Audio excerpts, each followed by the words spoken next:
Nagdiriwang tayo ngayon, kapistahan ng Birhen ng Fatima, ng pagpapakita ng mahal na Birhen sa Portugal, sa kanyang aparisyon. Narito rin tayo mga kapatid, nagdiriwang sama-sama kasama ang mga koronada sa ating buong diocese bilang pagpapasalamat sa Diyos sapagkat nadagdagan ang koronada sa ating diocese.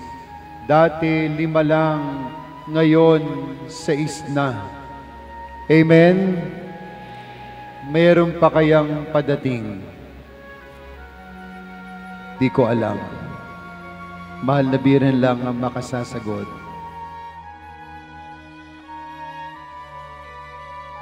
Kanina, gusto kong tanungin yung imahe ng Birhen ng Fatima kung siya nagulat din.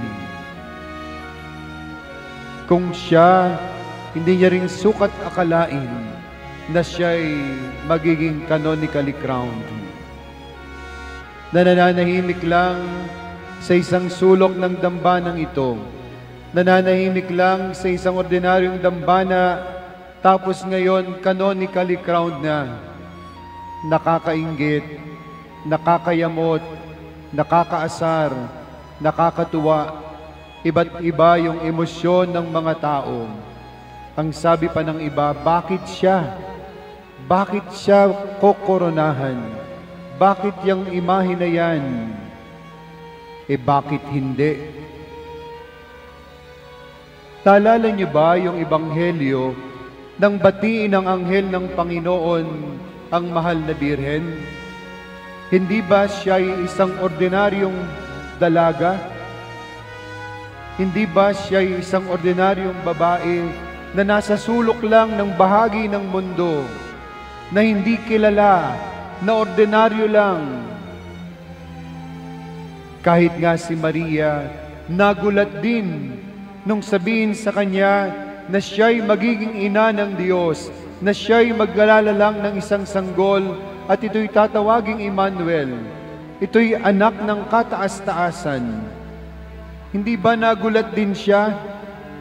At hindi niya rin sukat akalain na ibigay sa kanya yung napakalaking biyayang yon, yung napakalaking pagpapalang yon, na siya'y magiging ina ng Diyos.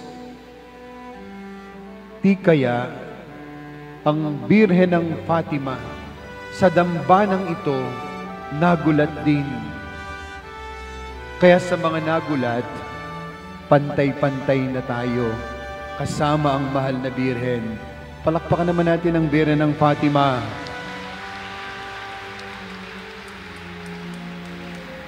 Tama na ang mga tanong, bakit siya? Tama na ang mga tanong, bakit sa canonically crowned? Kahapon, sinagot ni Bishop Ruperto Santos ang tanong na yan. Ang sabi ni Bishop sa kanyang homilya, ito'y biyaya ng Diyos. Ito'y pagpapala ng Diyos na binigay sa ating diocese, na binigay sa dambanang ito. Ito'y biyaya at pag-ibig ng Diyos na ibinigay sa imahe ng Fatima dito sa inyong dambana.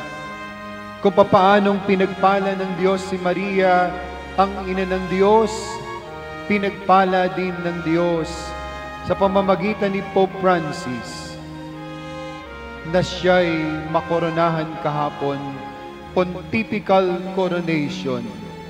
Ito'y bigay ng Diyos, hindi bigay ng kahit sinong tao, ni kahit si Bishop, si Father Vic, o sino mang laiko dito na talagang deboteng-deboto ng mahal na Birhen. Hindi ito sa atin galing, ito'y galing sa Diyos. Biyaya ng Diyos. Kung nakinig kayo sa homily ni Bishop kahapon, napakaganda, pinaliwanag niya, galing to sa pagpapala ng Diyos. Tularan natin siya sa kanyang pagiging masunurin sa kalooban ng Diyos. Dapat tularan natin si Maria sa paglilingkod sa Diyos at sa ating kapwa. Na dito tayong lahat, mga kapatid, hinahamon ng ating pagdiriwang ng pontifical coronation ng mahal na Birhen ng Fatima at lahat ng ating mga imahen sa diocese, pag nakita niyo yung canonical crown, isipin niyo, yun ay biyaya at pananagutan na meron tayong dapat gawin. Hindi sapat na siya'y koronahan, dapat meron tayong gawin.